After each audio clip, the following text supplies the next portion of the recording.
Hunt Showdown wants you to feel panic. There's the panic that ensues when the echoes of your gunshots ring out in the forest around you, catching the attention of nearby monsters and players. Then there's the panic of trying to frantically escape a level with a prize before other players track you down, or to find one trying to escape.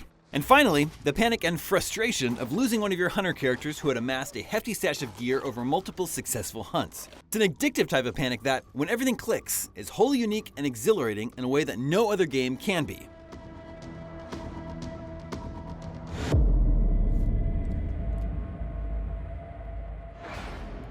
Hunt is an early access first-person shooter from Crytek with a more nuanced premise than most.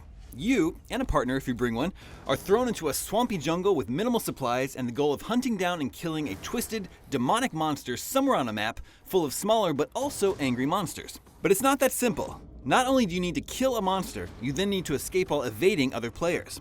It has a very Lovecraftian meets Van Helsing setting, which does an excellent job of amping up the tension with some of the most realistic uses of actual darkness I've seen in recent memory. Hunt could easily become one of the most unnerving games out there.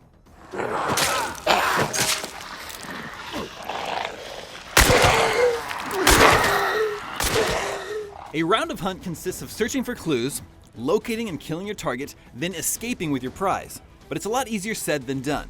In its early access stage, the only two targets are a giant spider and a lumbering butcher who likes to set things on fire.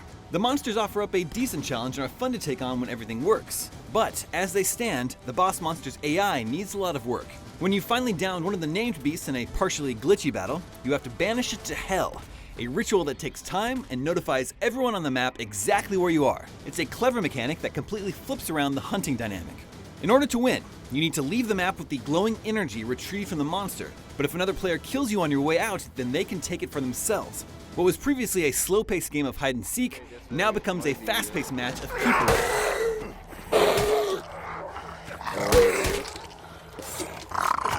By mixing cooperative and competitive elements together, Hunt creates a frantic kill or be killed atmosphere that leads to some truly palpable moments of tension. Some bigger problems still need solutions though. Chief among them, there's nothing stopping players from skipping the hunt phase entirely and camping the extraction points or boss fights to wait for someone else to kill the monster and try to escape with it.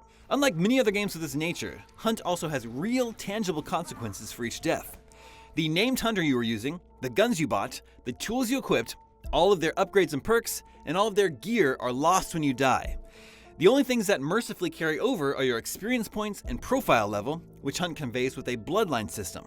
Thankfully, your persistent account accrues in-game money over the course of playing games and completing contracts that you can use to spend on recruiting new hunters, buying new gear, and purchasing incremental upgrades. Hunt Showdown's clever competitive cooperative twist makes it a distinctive and promising early access game. Between hunting down deadly monsters, creeping through dense forests, and trying not to be killed by rival hunters along the way, winning a match in Hunt feels like a legitimate accomplishment.